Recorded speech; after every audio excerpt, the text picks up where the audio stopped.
this is Shiley, and you're watching Eat Breathe Books. Hey everyone! So, first of all, I just want to start off by saying, really great to be back, and if you haven't seen my December or January wrap-up that I recently uploaded, then definitely check that out. I can link that down below. So today I'm just gonna do my February TBR, even though February already started, but whatevs. I'm someone who sometimes doesn't even set TBRs, and sometimes when I do set TBRs, I don't even really follow it that well.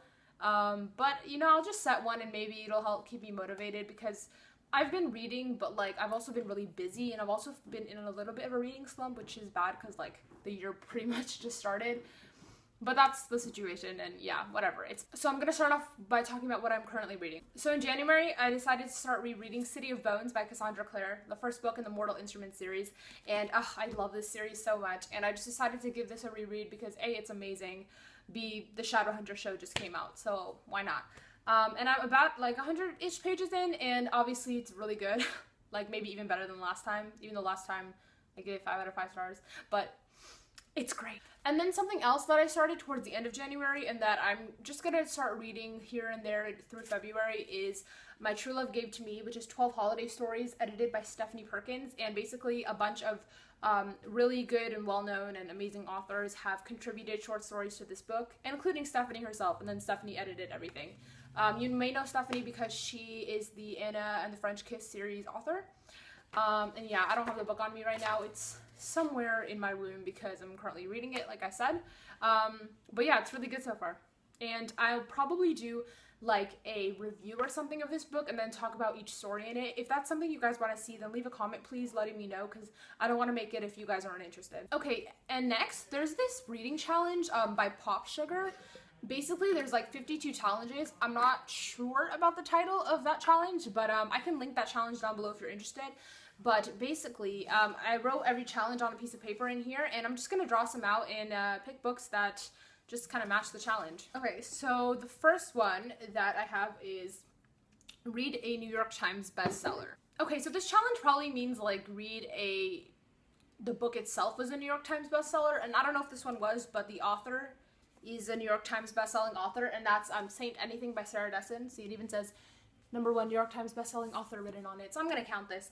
And basically this is about a girl named Sydney who's always lived in her brother's shadow, and then her brother goes to jail, and she's kind of like dealing with all of that and all the light it's shining upon her and her family. And also she meets like a family who's very different than hers and fun and loud and crazy, and she just gets to know them and everything, and it helps her grow as a person.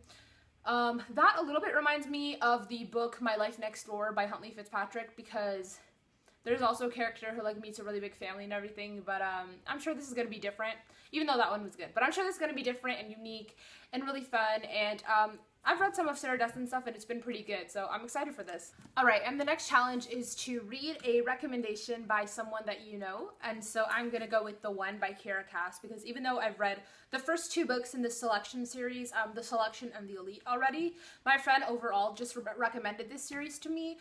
I had definitely heard about it before she mentioned it to me, but after she talked about how much she loved it, eventually I decided to pick it up finally, and this is the 3rd book, and I'm just really excited to see where the story goes, because the last book just really left me wanting. And if you don't know what this is about, it's basically a dystopian set in the future where a bunch of girls are taken to a palace to compete to be the next princess. I'm not gonna lie, with this challenge, if you want, you could just like, you don't have to look in a jar and be like, oh, I'm gonna do whatever it says. Like, you can pick what you want, so I'm kind of picking and choosing, whatever, but it's gonna fit the challenges anyway. So the next one is to read a YA bestseller. And for that challenge, I have chosen I'll Give You the Sun by Jandy Nelson. So I read The Skies Everywhere last summer, and I liked it. And I heard that this book is really powerful and a tearjerker, and like just has to do a lot with like family and grief and different aspects. And I'm pretty interested to see this because I also really like Jandy Nelson as a writer. So I will try to read this month. And then I just have like a TBR bag full of books that like I haven't read. So let's do that. Okay, the book is Stalker Girl by Rosemary Graham, and I bought this from like my library's bookstore, and yeah, it's basically about a girl who stalks someone. So that should be interesting. I'm actually kind of looking forward to this. So Good job, TBR bag. I'm hoping I can get to all the books I've listed so far. I don't know if I can. I don't want to put a lot of pressure on myself. But it's also good to have options and stuff, so, and because it's fun, I'm just gonna pick like 2 more out of the bag, because, like, why not? So this is The Boyfriend app by Katie Seiss, or Katie Seiss, I'm sorry, I'm not trying to pronounce it. And, yeah, it's basically about a app where you can get a boyfriend, I think. That sounds really cool, actually. Okay, I'm gonna pick one more. What's this one? And that book is Avalon High by Meg Cabot. I'm actually really excited to read this. I just read like the inside flap, you know, they give a preview, and it sounded really good. I know there's a movie, so I definitely want to check that out. This is basically a modern retelling of King Arthur's court set in a high school, I believe. That's what it sounds like, which sounds super rad, so hopefully I can get to this. So those are all the books that I'm hoping to read in February. Let's see how it goes. Thank you guys so much for watching, and again, if you haven't seen my wrap-up yet from the past 2 months, it's linked down below. Thank you so much. Like and subscribe if you haven't yet, and I will see you guys soon. Bye!